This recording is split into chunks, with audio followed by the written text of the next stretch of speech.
Hello, everyone, and welcome to Conversations in Horror, the podcast. I'm your host, Kevin L. Powers. I'm also the owner operator of Something Wicked Entertainment and Events, and I want to welcome you to our program today.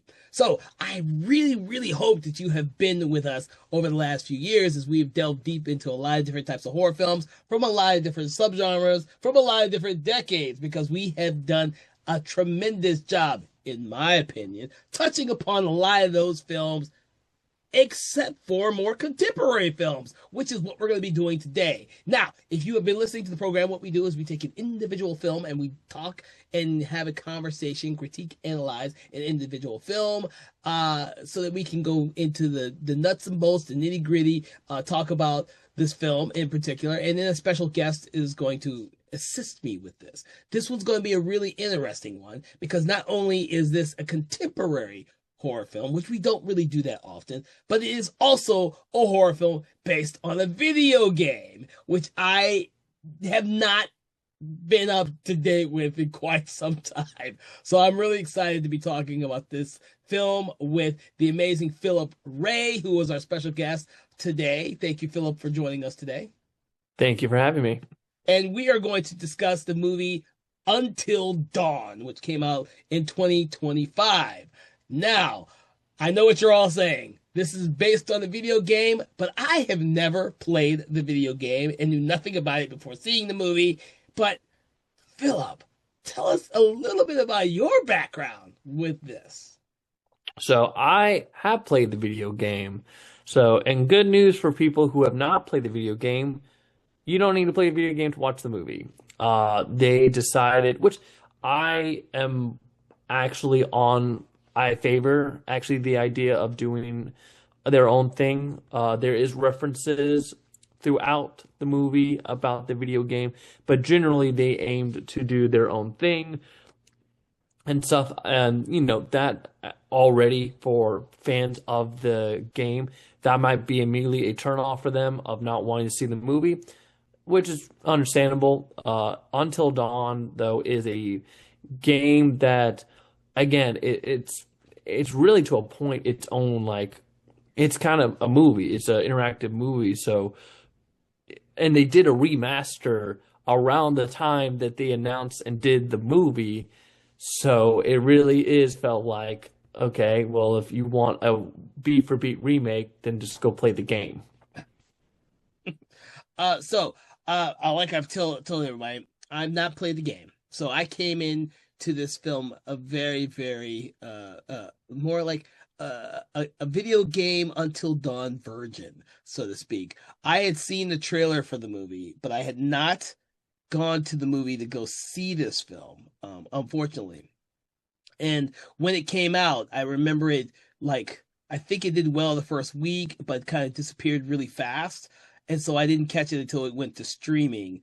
And then that's how I came upon it. But I didn't like the concept of it. Now, I don't know how much of the concept is in the video game, but I like the concept of this being like a horror version of Groundhog Day, where the main characters are reliving the same day over and over and over again. I Oh, did really like that aspect of the movie. Go ahead. yeah, that's completely made up for Oh, the movie. Yeah. So the video game is basically it's about these teenagers who like very small remnants of the game and movie or similar. So it is about this group who go back to this cabin after one of the sisters, kind of similar like in the movie too, of like the sister of one of the characters in the group went missing. Different there's some different characters, and you've got Rami Malek as the brother who is out seeking revenge a little bit to prank everyone in the video game about, because they're kind of responsible for why the sister went missing, but it's mostly a hosh. There's a lot of, it's more of a fake outs. mm. You think the story's going to be about a serial killer. It's not. It's actually about the Wendigos, and then it becomes the stereotypical slasher type deal. Way the video game works is that, again, it's kind of a point and click kind of game. So your actions can either kill characters or you can make them live. depending on the actions you take and how good you are with quick time events. And that's basically the game. So yeah, in the movie, yeah, there's the whole concept of Groundhog's Day and all these different creatures. No, not in the game, other than the Wendigo, which is in the movie as well, in a not so good rendition, in my opinion. First of all, I this is the first I've heard about the whole the one thing I did like about the film is not actually in the game, which is I like the fact that they all get gruesomely killed repeatedly. I thought was an interesting concept to build the story on. I do think that it may get repetitive in the film. I don't think it's nearly as fun as Happy Death Day. As like that's like the epitome of a perfect Groundhog Day horror film.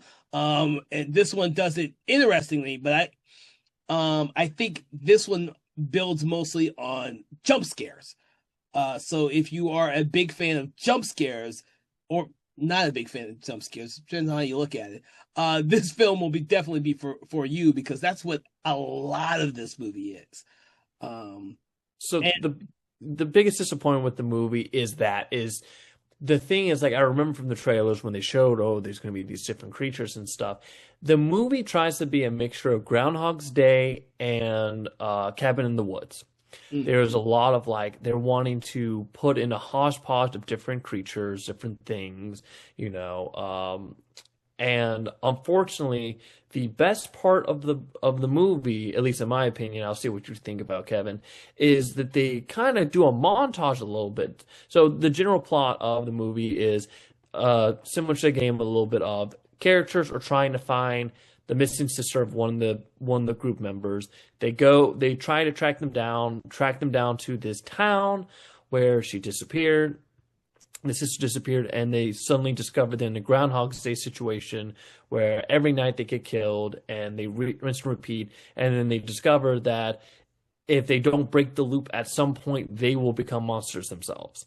So, which is a neat idea. I think the best part of the movie, though, is when they kind of do a montage eventually of, like, these different horror scenarios, kind of a little bit of a Cabin in the Woods scenario. And that's the most interesting part. And they montage it. Like, there's so many quick, like, whoa, that creature looked cool. I want to see more of that. And it's like, nope, that was the 5 minutes we gave to it, or less. I do recall that sequence there. And I hadn't thought of it like Cabin in the Woods. Which when I rewatch it, I'll have to think about that. I have to repurpose my thought process on that, because I have not played the video game, so I didn't know the creatures in there eventually, because they don't show up. First of all, first thing you see is like the masked serial killer characters, or what you first see in the movie. And just like in Cabin in the Woods, where they start off with zombies, but then it progresses to other monsters.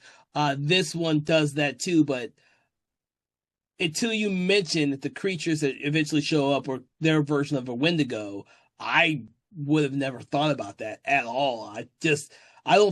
Even though I do like the aspects of the jump scares for this film, because they work for the type of film this film is not nearly as like memorable as a lot of other horror films, because it doesn't take the time to make any of the characters all that interesting.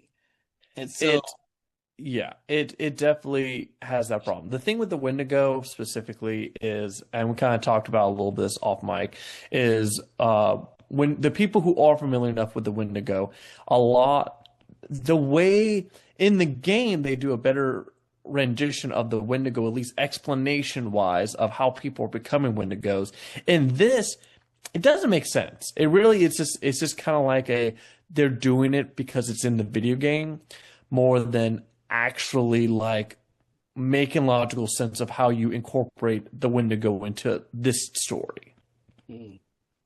Yeah, well, because you have me now thinking about why this movie does what it does. Because if I'm trying to figure out the purpose of the whole Groundhog Day thing, when in reality, most of the characters just die, and it repeats, and why Dr. Hill, who is our antagonist, doesn't just allow them all to die. Like, I'm not what to get me. What is his purpose? Why is this experiment something he's experimenting on, and he keeps repeating it with more and more different people who we claim are disappearing, because we see the big bulletin board with all the missing people who have gone through this town before. So everything with Dr. Hill again is he is in the game, but it is done completely different. Okay. Dr. Hill in the game is basically the kind of Avatar. It's think of the Crypt Keeper. Yeah. A little bit of like like when they're Crypt Keepers telling a story, and they're doing the story, and then they'll cut back the Crypt Keeper in the middle of the story, and he'll say whatever. It's kind of what Dr. Hill functions like in the video game, where like after a chapter is done, you go back to Dr. Hill, and he basically lectures the player about some of the choices they made and stuff, and like if that was a good choice or not and stuff. And that's what Dr. Hill functionality wise is like in the game. They tried to change that here, and I think, like you said, it's kind of confusing. And again, it's one of those things of like, they do, again, like there's a lot of, this is one of those movies I think got a little worse because they cut a lot. The movie's an hour and a half, and there's a lot of, you can look it up on YouTube and stuff, there's a lot of alternate endings and alternate cuts. So originally there was a werewolf that was going to be in this, and they actually, like, you can find it online, and it looks good. They even reference the fact that werewolf being one of the monsters to attack them, but then they never did, and that's because they cut it, and it actually is a good sequence and stuff.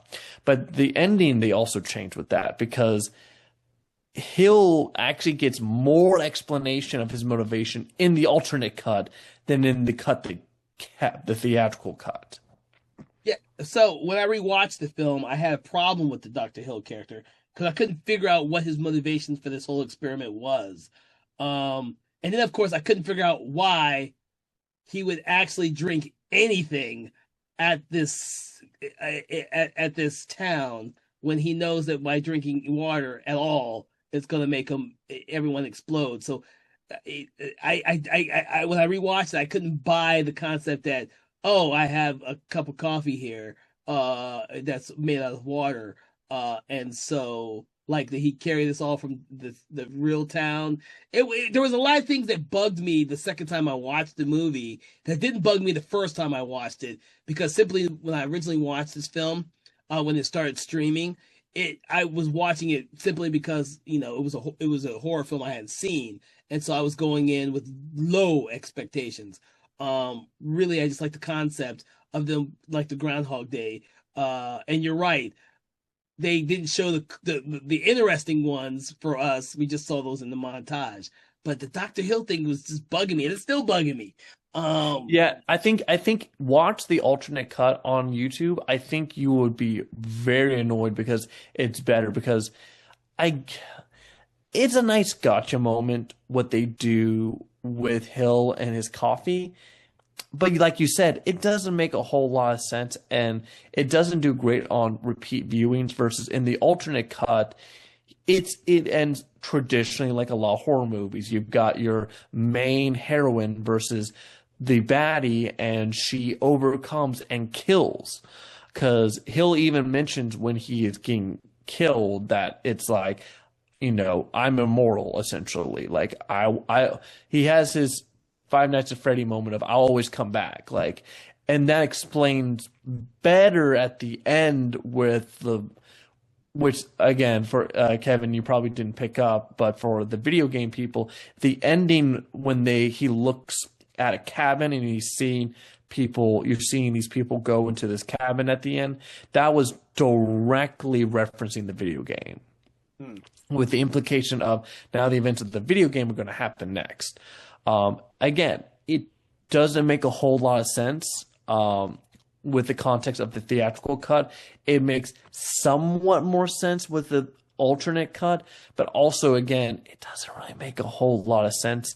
And it really felt it's the same idea like with the Wendigo of it felt like we need to have some references in the game, so let's put these characters here, even though it doesn't make any sense. Mm. Yeah, Even the mass killer, for example, yeah, that also is in the game, but that's a fake out. Like you think there's a mass killer, but then it's revealed as Wendigos and stuff. But the look is exactly from the game and stuff. But in the movie, it's just a slasher, which is fine. But like again, that's another like, oh look, it's from the game. yeah. So,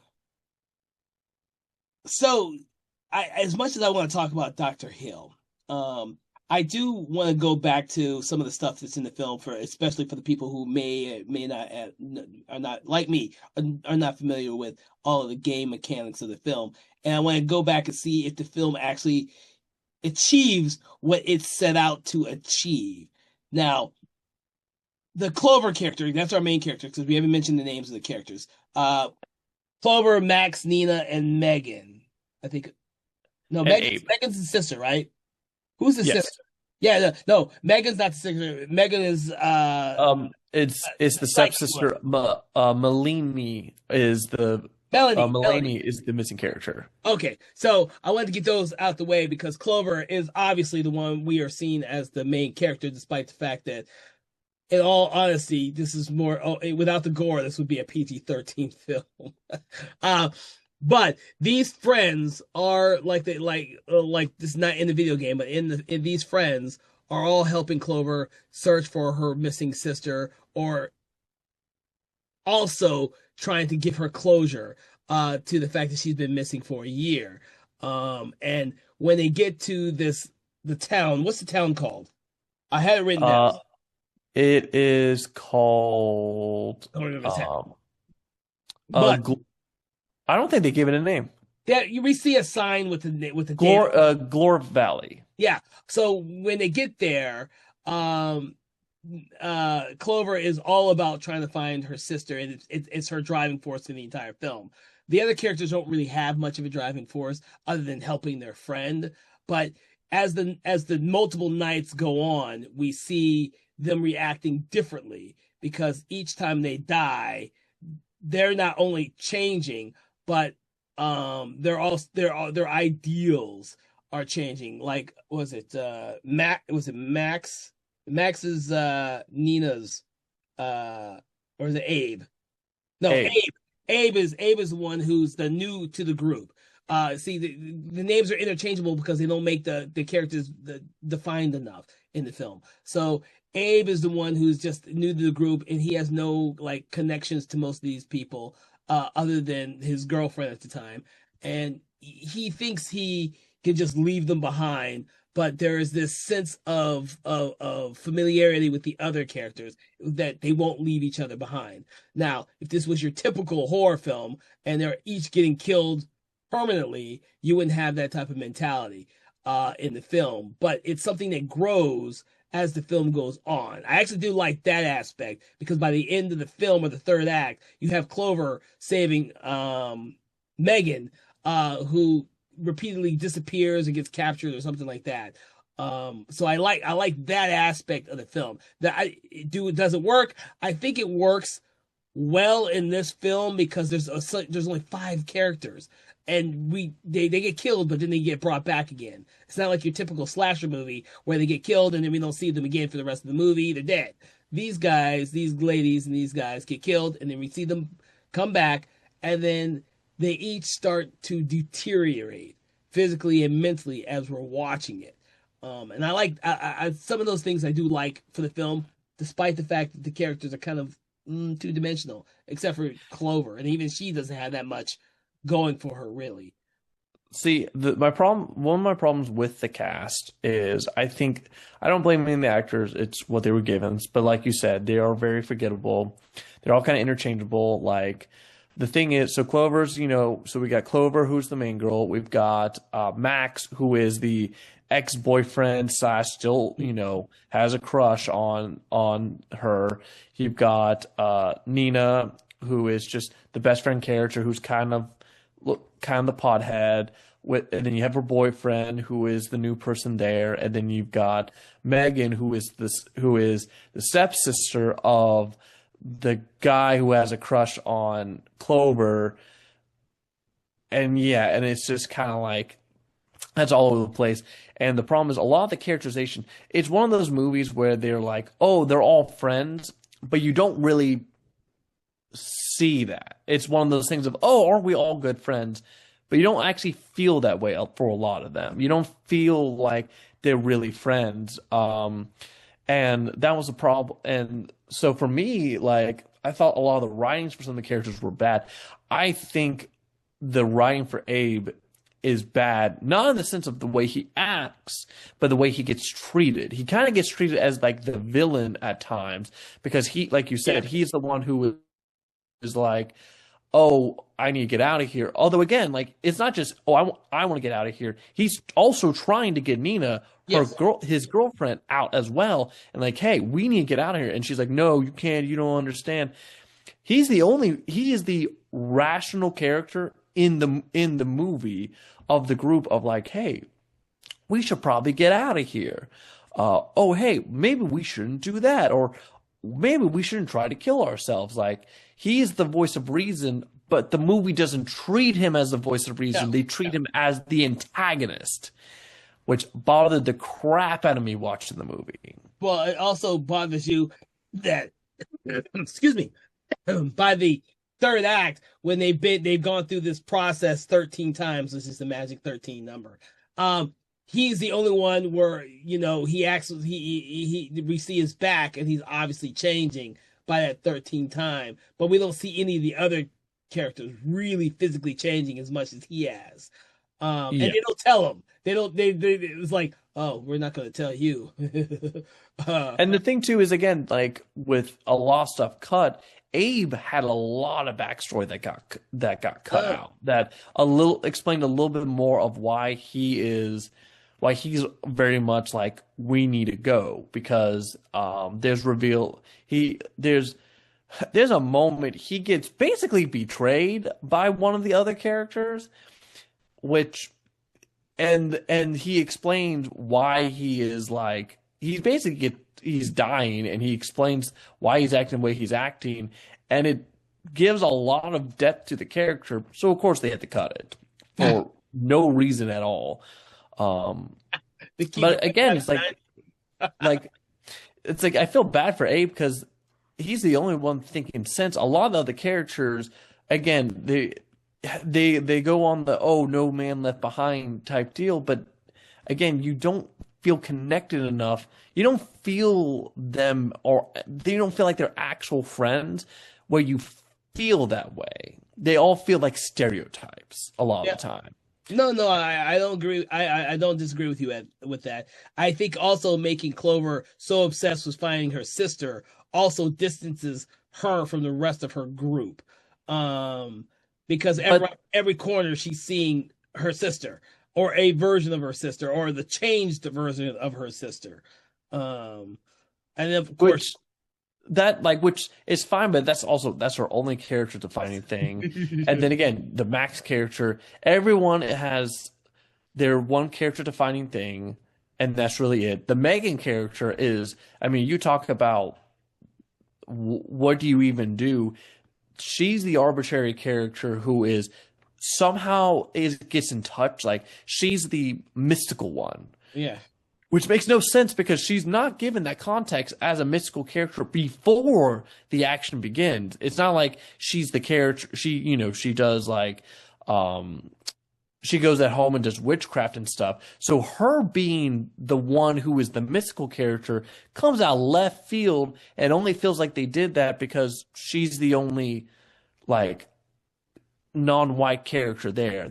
I mean, Yeah. there is like Abe. Abe is also, I think he's uh, Hispanic uh, and stuff, but like it really feels like, oh, we need a mystic character. Let's make the Asian character be the mystic character because that is usually an old, the old school 80s horror movie. That's what they would do. Yeah, I will. You just brought up something I almost forgotten. Between the Wendigos and the slasher killers, there's also the witches in the movie as well. It, because the thing about the movie that gets me is that they want to have all these different monsters, but the monsters don't necessarily all look all that different from a normal monster. And I think that's something that the video game probably did a much better job with, since we've been talking and discussing the Wendigos. And I Yeah, think, because again, like the Wendigos are the main antagonists, and there's no witches in the video game. It's just they do the fake out with, oh, there's a serial killer, to nope, the main thing is the Wendigos, and that is the main focus and the main thing they're avoiding. The problem I think with this movie with that is they wanted to do this concept of doing this Groundhog's Day, but with a different horror aspect coming at them. You get the serial killer, you got the witches, you've got the Wendigo because of the video game. You've got again like they go through a whole montage of other Mhm. different creatures and stuff. And the problem is that but you don't understand why. Yeah. With Cabin in the Woods, they explained what happened. Again, there are certain triggers, so oh, this leads up to the unicorn. This leads up to Mhm. the zombies. This leads up to. There's no explanation in the movie of why that happens. Like, they don't explain why every night they switch to a different creature, other than, again, they just wanted to do it for the concept. It's the elevator pitch, but you never understand why it even happens. No, I agree with that. I thought that that was one of the issues I had with the film upon my rewatch. I was like, well, they just changed the monsters each time, but what does changing each of the monsters actually does with the overall plot and ideals behind what the film is trying to say? And I couldn't figure that out. And I it would be different too if they stay consistent. But again, the Wendigos stay consistent. Like the Wendigos, again, if they don't get out of the loop, they become a Wendigo. And the problem is the Wendigo, it actively appears throughout all the nights. And same thing with the serial killer guy. He makes multiple appearances in the Mhm. other nights past his original killing night. So it's like, so why do these characters get to pop up in multiple nights, but then these only appear on one night and then they disappear? Yeah. I mean, there is the one night where obviously they drink the water and that destroys them. Which is a great moment that, like, I will say, they do have some moments of comedy. That was probably everything related to the water is probably the best part of the movie. When I saw it in theaters, it got the most laughs. The first time they had the discovery of the water, and then once they know it, and then they use that later on, that got the most laughs out of everyone watching it and stuff. And that is probably the best moment in the movie because it does catch you completely off guard when it happens. Oh my God. Yes, you are absolutely right. And it catches you off guard even when so I'm gonna mention the one star of the movie in my opinion, which is Peter Stormare. Because I love that character actor. And even though this is one of his lesser roles, and I'm gonna say that, it's one of his lesser roles, it's still fun to see him on screen chewing scenery. I do think it's really odd that Dr. Hill is at the gas station at the very beginning, as though he just works there, and then only leaves there when he has a new test subject. Um, Yeah, it when I first saw him, I was like, oh, okay, there's the cameo and stuff, and then it was like, oh no, we're making him the bad guy, and it's like, but he wasn't really the bad guy in the game. That's kind of a weird, like it's one of those weird things when you have Hill be the main antagonist. it's just it feels like they're trying to kind of put a bow into, all right, here is where the character, this is the main thing they're dealing with, which again, in the video game, it was the Wendigos. It's like any other horror movie. There is a creature, there's one thing you're trying to get rid of, trying to overcome. So when you add Hill as like the mastermind, but you don't really even understand it, why he's even doing what he's doing, because it's like, and how he has any control of any of this stuff. And then again, at the end, when it's like, but somehow he's immortal Yeah. now with it, it just, it doesn't add up. No, because I try and figure out the sense of there's so many missing people there, and how long this has been going on versus, what his goal with the experiment is. And I wasn't paying enough attention the first time I watched the movie to do all that. I simply was watching it for the entertainment value of it. But when I rewatched it, all those little holes started showing their face to me, and I didn't enjoy it as much as I did the first time I saw the movie. Yeah. It definitely does not do well on multiple viewings. I will give them credit on the attempt to do something new of like, no, I get like, I know some people are mad of like, oh, it doesn't feel like Until Dawn and stuff. I'm okay with doing something different because it is like, well, why don't I just play the video game if I wanted a shot for shot? So I give them credit for trying something new. And the concept on paper seems like an interesting idea. You take Groundhog's Day and Cabin in the Woods and stuff. I think the execution is not good. And that's why when I look at all these alternate cuts that happen and stuff, I think a lot of it comes into studio interference probably, or different producers giving different notes and stuff, because it's like, again, you have a werewolf, you hint the werewolf, you film it and it looks good. Why would you cut it? Like, it's such a weird thing to cut, of like you think of famous creatures that come after someone, you would put a werewolf in that category. So the fact that they cut the werewolf but kept the Wendigo because the video game and stuff, it was just very weird.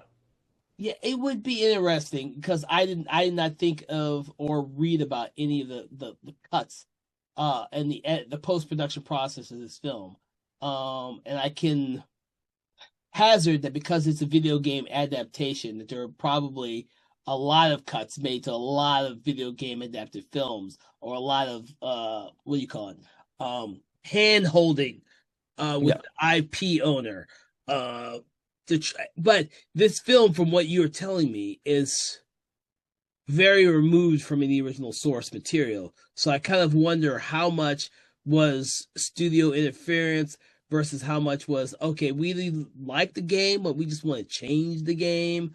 Um, and how I much, know the director came out and said like, he was like, I did not want to do a shot for shot. I wanted to do something new with the IP, which that's fair. I'm like, sure, if you want to go that route and stuff. It's just the nuggets of Easter eggs gets kind of annoying, especially when if you're going to do it, it needs to be weaved naturally into the story, not like, oh, look at the mass killer.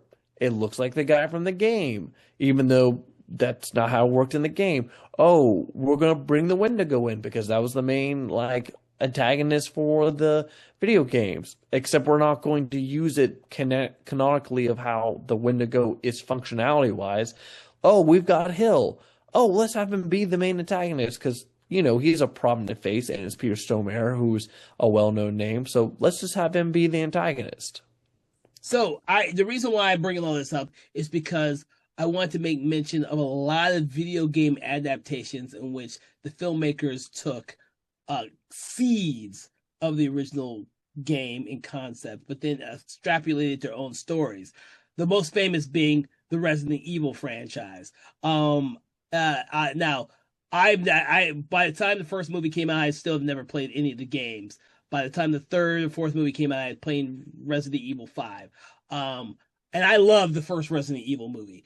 I thought that was a really effective movie in terms of the haunted house aspects and what they brought to it. I think that for me, the first film, the story made sense for the most part. Here, it's like they had a lot of cool ideals and they didn't like connect the dots with them all. And I'm gonna reference two other ones which are also infamously bad, which is Uwe Boll's House of the Dead and Alone in the Dark, two other video games that were butchered by the filmmaker who decided to do his own thing. So the reason why I bring this up is I'm trying to figure out whether or not when we're watching these films based on video games, especially for this episode, is it good to venture off on your own ideals, or should filmmakers more respect the source material? Because this film veers so much from the source material, but as you were saying, it tries to bring certain aspects of the video game in, but was it successful? Is it successful for the film? Because we know that it's not successful for the video game fans. Yeah, because the thing is, at the end of the day, I think when you are doing these adaptations, right, is how well does it make you want to go, oh, I want to play the video game? You know, a great example is for TV shows, the Arcane. Arcane is a adaptation of League of Legends, and that was probably one of the most well-famous video game adaptations where people were like, "Oh, this is great. I want to play a video game that's in this world and stuff." Even though it is completely different. They are completely different. They just took characters and ideas, but they expanded upon to an original story and stuff. I think Until Dawn could have done that, but I think the issue I think Until Dawn does with it is that it tries to unnaturally weave the story elements to the video game into it. I think another example, like the Devil May Cry TV show that came out on Netflix recently. I'd love to see that one. Castlevania is very well famous about that. Of again, stuff like that where it's like, okay, if you're going to take this stuff, and you want to do original stuff, that's fine. But you need to, if you're going to reference items and elements of the game, you need to weave it naturally. Like a good example of a bad weaving is Doom, the Doom video game with Dwayne The Rock Johnson and freaking Carl Urban and stuff. And the moment in the movie where it literally becomes a video game, which is a great sequence, but it makes no sense for the story. And why do they do it? Because it's so people watching be like, oh, that's like the video game. But no one's watching that and was like, oh, this makes me want to play the video game. It doesn't. And that's the thing with this movie, Until Dawn, is it doesn't really make you want, like, I can tell you, Kevin, I don't think you were like, after like, oh man, I kind of want to play the video game of this. No. I think the only video game film that I wanted to do that with was the Resident Evil. Hence why I played 2 or 3 of the Resident Evil games after I'd seen the movies. I do want to play Silent Hill afterwards. I did want to play that one because I love the first movie, and I thought that was just a cool fucking concept. I don't know how well the first movie plays towards the game, but yeah, Silent Hill would be the other one. But you're right. Yeah. You know, I played games like Mortal Kombat and Street Fighter and was not satisfied with the movies as a gamer back then. So I always wanted to ask that question because I think the biggest question as filmmakers doing video game adaptations are, because the source material isn't like a novel, it's not so straightforward, how much of the original game and story and concept do you implement when you make it into a film, which has to have a linear story and be streamlined for people who don't play video games? I think a lot of it comes into um the element of the story itself. Like I'd say another two good video game film adaptations is Detective Pikachu and Sonic the Hedgehog. Both of those, and Sonic the Hedgehog did like again did originally its own like stereotypical like very generic story and stuff, but they did enough. With adaptations, there's always that middle ground of appeasing the fans and appealing to the general audience, and it's a very tight rope. And I think a lot of people just cannot do it. I think a lot of times they get very in their own brain of, well, we need to put references all over the here. Even if it doesn't make sense, we need to have that Star Wars moment of, oh, I remember this from the game. And when you do that, it doesn't do well. Five Nights at Freddy's is a great example with that of like it's trying to appeal too much to video game people. Actually a better example is Borderlands. Borderlands was a great example of a game where they tried so hard to visually look like the video game, but they were like, well, we need to change things and stuff. But then things they changed alienated the video game fans who are like, you've changed stuff that doesn't make sense to change, so now they hate it, but then they didn't change enough of it to appeal to a general audience, so no one knew what to do with that. And I think that happens a lot with these video game adaptations is they try too hard to either A, appeal to the video game people and then alienate the general audience, or B, do too much for the general audience and then alienate your video game fans.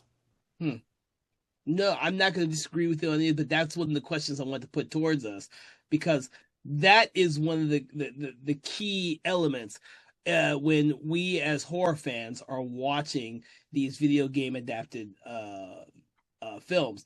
I do believe that a huge portion of us as horror fans, horror film lovers, also play horror games. So seeing these games that we call part of our culture adapted as films, I think a lot more people in the horror genre, myself excluded since I don't play video games, would rather see these horror films more closely implement the video game than to be something that's completely not faithful to the adaptation.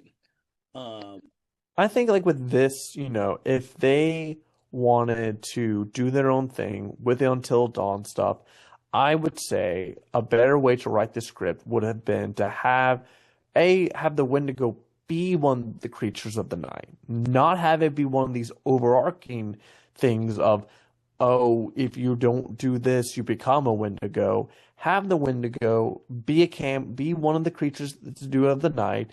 You focus more on that. Dr. Hill I would have him be more of how he is in the game of advising the characters about what to do and less antagonistic, and just the real antagonistic side of things is the situation they're in. I think a lot of times, sometimes screenwriters will want to put a face for whatever the obstacle is instead of the situation being the obstacle. And I would think with this movie, the time loop is more of the obstacle than the secret mastermind. Mm-hmm. Yep. No, I agree with you. But like I said, that's one of the questions I want to put forth towards you and to everyone who's listening, because that really does get into the heart. I don't think have we done a video game adaptation yet? I think this is our first one. Yeah, I think this is our first one. So I haven't been able to bring this question up yet. But for everyone listening, we do plan on doing other video games real soon, especially the Resident Evil and Silent Hill films. I'll have to put Doom on there. I had completely forgot about that one. And we can do Five Nights at Freddy's and have angry comments from that. It's funny because as horror fans, it's only been within the last few decades where we're seeing these uh video games being adapted as films. Before then, we had the really bad adaptations of stuff like Van Damme Street Fighter, the original Mortal Kombat films, the original Super Mario Brothers films, and a plethora of other films that people have completely forgot about because they were bad. Like, and those all were films that were not trying to be like the game.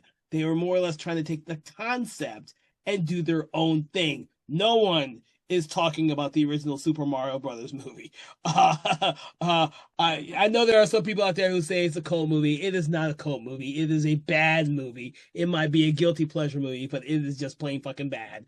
But we as horror fans, I think because of the success of Resident Evil franchise, which is one of the biggest money making video game adaptations worldwide, not domestic. Those movies made a shit ton more money overseas than they ever did here. And which is why there's what, 6, 7 fucking movies, not including the animated movies, and a new one coming out this year. I like to think that there is room for both doing a faithful adaptation and the adaptation that takes the general concepts and make them better or extrapolate from them. I think there's room for both.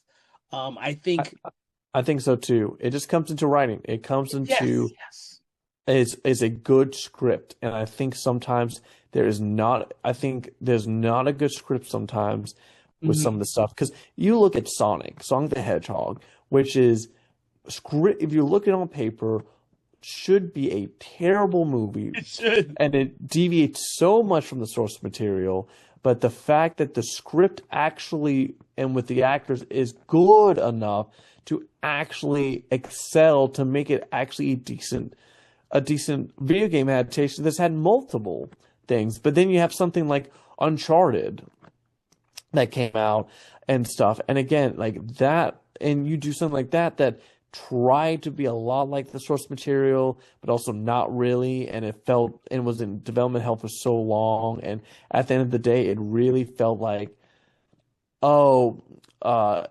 it feels like, we're just doing like a vehicle for Tom Holland and stuff. It just, it's just, the Prince of Persia one, where they decided, all right, we're gonna do a video game in Egypt where the setting's Egypt, and we're going to not cast an Egyptian for the main character, and we're gonna cast Gyllenhaal as and most of the cast, and be not Egyptian and stuff. It's just like, oh shit, I had forgotten about that one, dude. Yeah. Again, I think there are ways to do these right. I think it's just, again, they get too. I think like one thing, like I'll go with Sonic and Detective Pikachu are good examples of. I think it's good when they do it and they don't do the member berries. They don't try to be like, oh, remember this, remember that. They're just telling a story, and if there's a way to weave elements of the video game in, great. But that is not needed. It is, again, Arcane is a good example, is one of the better examples of, you can watch Arcane and never play League of Legends, and you would not feel lost at all. There's not a moment where you're like, I don't understand what that is. And then someone who played video games is like, oh, well, you see what that is a reference to. Again, I think that's a trope a lot of these video game adaptations does, and Until Dawn does it, where they go, we want people to be like, oh, I remember this from the video game, and not care how they got there in the first place. Yeah. I agree with you on that one. And that's mostly on the second watch, where I was like, how the hell is all these story elements connect? Because I could not figure it out to save my life. But it's really odd for me, because the first time I watched it, streaming at night. I was just chilling. I was like, oh, good. It finally came out. I can finally watch this. I sat down and enjoyed the hell out of it. Because it plays towards those common denominator tropes of a typical horror teen movie. It plays those tropes so well that you kind of accidentally glance over some of the logic and some of the video game aspects if you've never seen the video game or played the video game. And I think that does a disservice to the video game and the video game fans. And I think it does a disservice to the people watching the movie when half the ideals you don't understand because they didn't bother to take the time and effort to extrapolate and explain them. Instead, they want to have a lot of cool shit in the movie that to kind of distract you from the plot holes and the stuff that they didn't bother to figure out before making the movie. That's what Again, yeah, because you look at, like, I keep harping on the Wendigo, but that's, I mean, I think that's the most, like, when you look at the Wendigo first of all, like, design-wise, it just looks like a zombie. I think, Yeah. Kevin, you were the one off mic was talking about that, of like when you first saw it, it's like it looked like a zombie, and it's like, Yeah, it looks like a zombie. It doesn't make you think Wendigo. And for audience members who do not know the generalization of the Wendigo, it is typically associated with Native American stuff, but it is a creature that is usually a human who has eaten other humans. They've done cannibalism, and they slowly become a creature by doing that. That is the most common origins of the Wendigo. And in the video game, that is a story plot about the reason that there are Wendigos around is because there are people that did cannibalism and they became Wendigo. Yeah, They don't do that in this game. I mean, in the movie, they don't do that in the movie. They turn into Wendigo because they just turn into a Wendigo. There is no, oh, well, they ate people and that's why they're turning. No, they just turn into a Wendigo because that was in the game. Yeah. And if you're an audience member who doesn't know anything, you're just thinking, well, that's kind of random. Well, I will, talking about movies that do this a little bit better in terms of the Wendigo. Obviously, we're gonna pick on the movie Wendigo, but also the more recent film Antlers, which does it a whole hell of a lot better, or Ravenous also does it the concept better. The people don't change, but they kind of get the powers by eating the flesh of other people. And so that ideal is still there. For me, when I watched this, I didn't get Wendigo at all. And like I said, I got like some weird little zombie thing. And of course, you had to explain to me that there were Wendigos because I didn't play the video game. So I had no reference for that. I didn't. Yeah, you don't understand. If you know anything about the Wendigos, you don't understand why the characters are turning into Wendigos. You have to have literally someone who's played the video game tell you, oh, because Wendigos are the main antagonists for the video game. And then that is why they put the Wendigo in there. I would have just stuck with the design for the video game. At least that would have been that. Yeah, and that's the thing, is the design for. Go ahead.